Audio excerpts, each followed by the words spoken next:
Alright mga kapatid, kakapasok lamang na balita tong ating nasagap no, mula sa UNTV. No? Nagkaroon ng isang pagdinig sa Senado para sa pinag-uusapan dito mga tol, yung proposed budget ng Department of National Defense no, para sa pagpapalakas pa ng ating sandatahan, at itong budget na to ay para sa susunod na taon.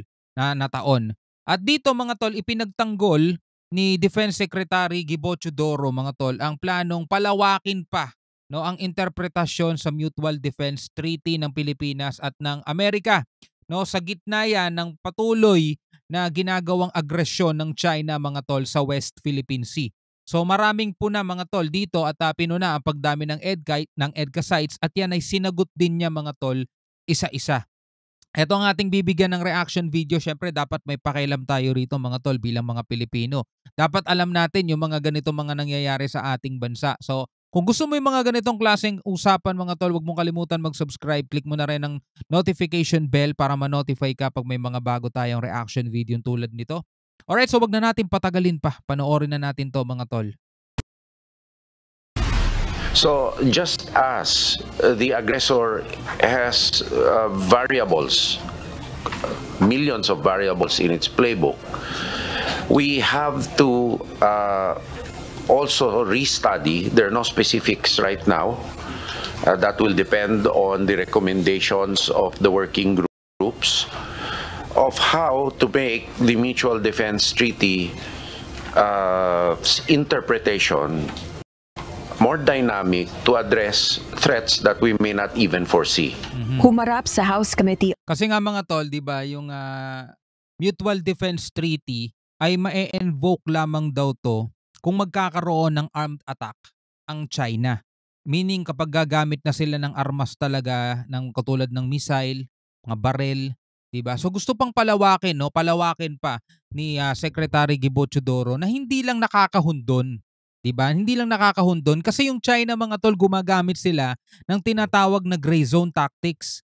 No, kalkulado nila yung mga ginagawa nila. Ano rin sila playing safe din mga tol yung China. Yung ginagawa nilang pagbangga, pag water cannon mga tol, hindi siya matatawag na armed attack, no? Kaya hindi natin pwedeng i-invoke yung Mutual Defense Treaty sa ginagawa ng China.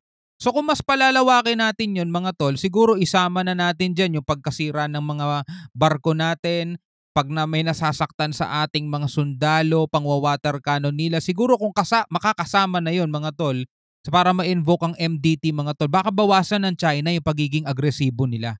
Yun lang ang napapansin ko mga tol na gustong gawin ni Secretary Gibo Teodoro, no? Tuloy natin. To address threats that we may not even foresee.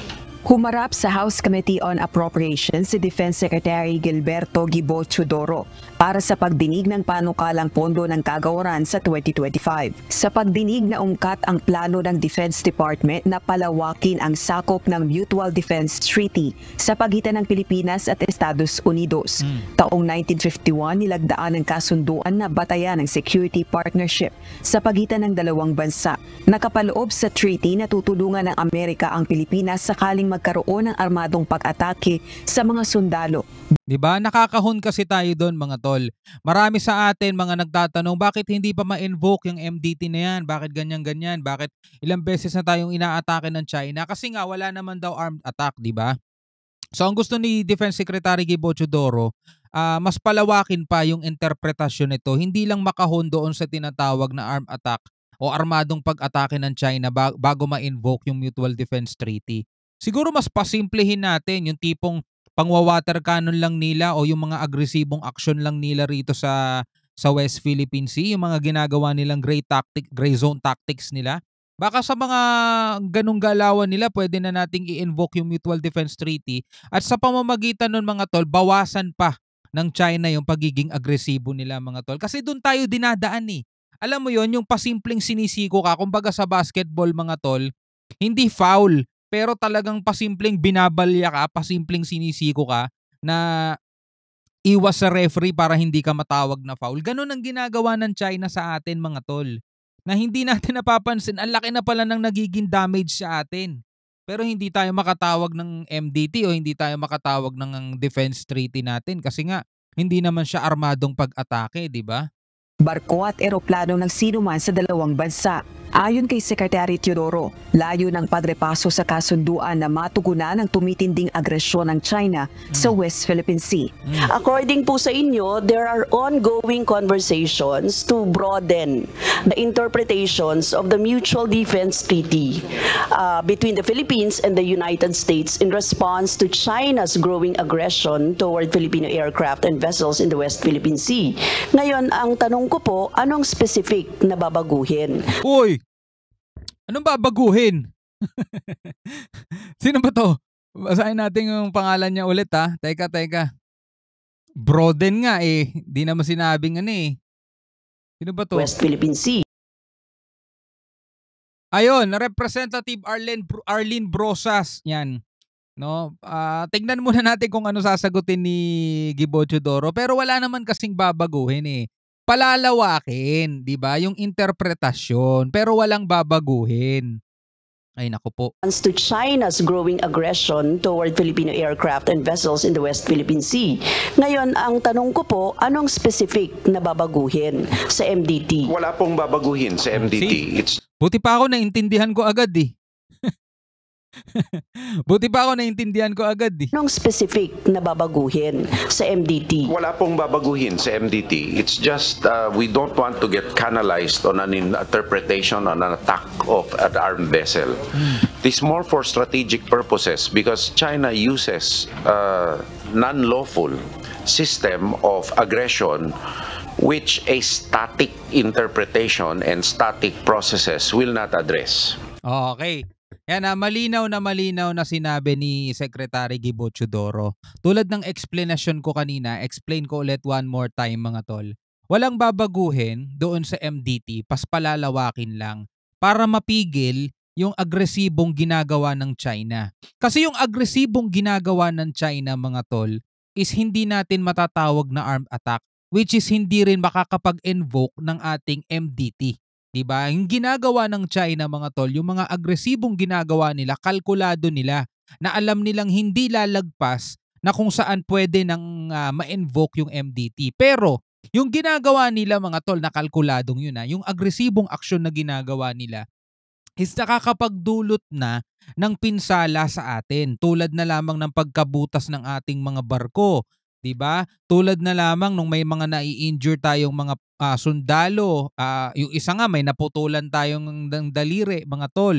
Ang gusto sigurong mangyari ni Secretary Gibo Teodoro na hindi lang tayo makahon o hindi lang tayo humangga doon sa kapag hindi armed attack, walang MDT, so patuloy tayong aatakihin ng China na tinatawag nilang gray zone tactics. Pero kung ibababa natin o isasama na natin sa palalawakin natin yung MDT at masasama na yung ginagawa ng China mga tol, kumbaga yung water cannon nila, pagbangga sa atin is maisasama na para ma-invoke yung Mutual Defense Treaty natin.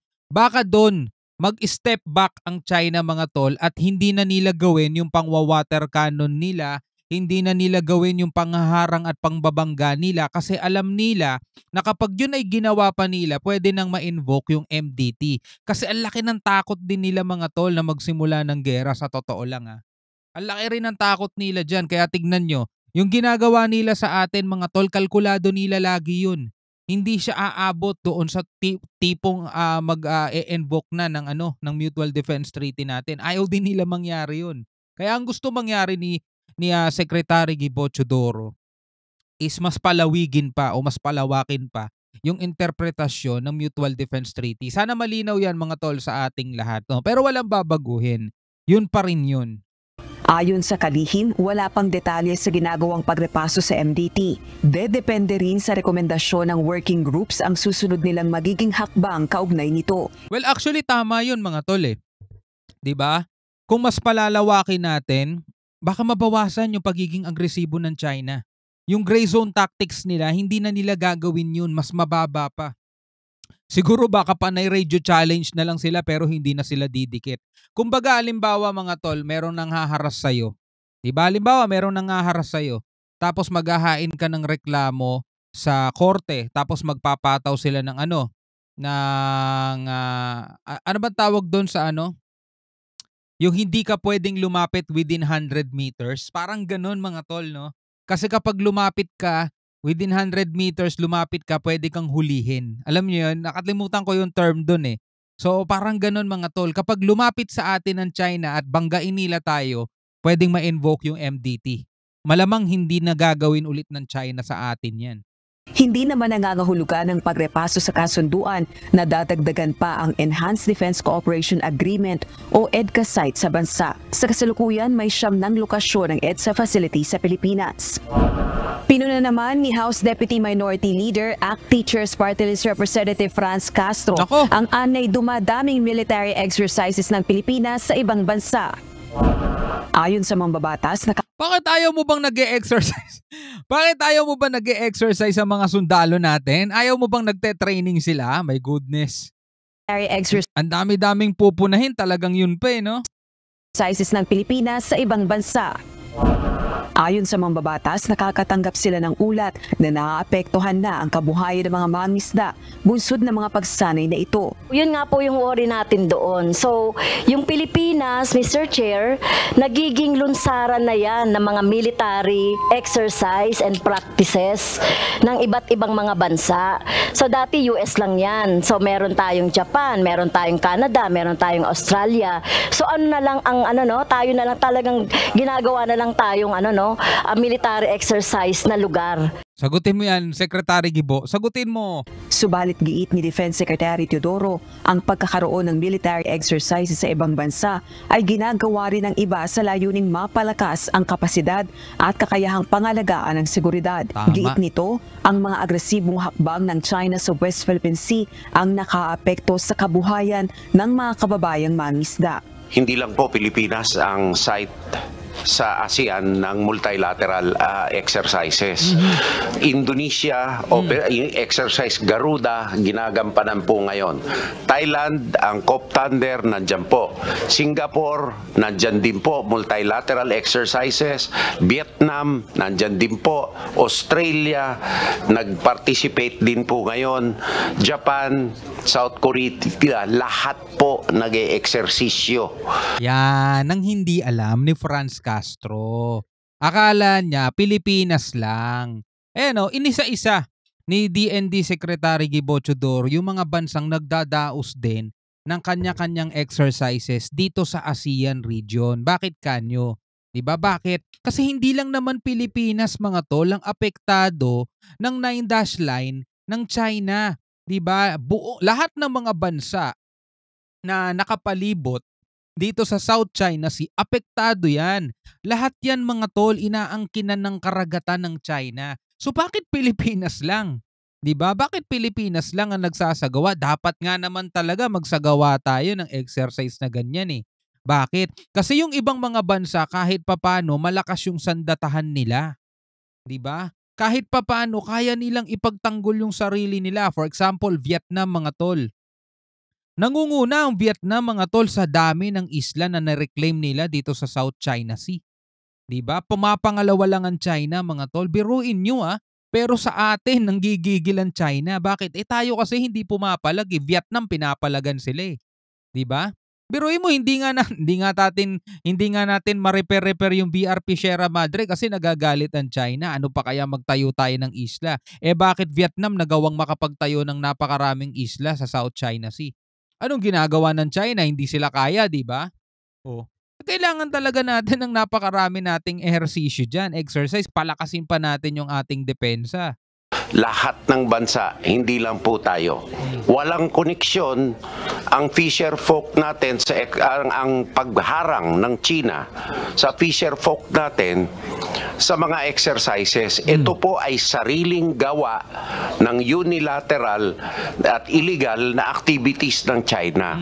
At pag tayo po ay bibigay dito, we are appeasing them and not negotiating with China. Tama. Rosa Licoz, UNTV News. 'Di ba? Eto mga tol, ibigay ng Kongreso kung ano yung hinihinging budget ng ating national defense. 'Di ba? Meron nga diyan mga tol 125 plus, 'di ba, na napakalaking budget na uubos lamang ng ilang araw. 'Di ba? Na confidential, hindi natin alam kung saan. Etong budget na to mga tol para ipagtanggol tayo.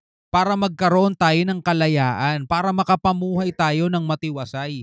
'Di ba? Ibigay na ng gobyerno mga tol kung anong hinihinging budget ng ating sandatahan. 'Di ba? Well, anyway, bilang isang Pilipino, ano masasabi mo diyan? Comment ka na lang sa ibaba. Hanggang sa muli, ako nga pala si Shobaldi. Peace out.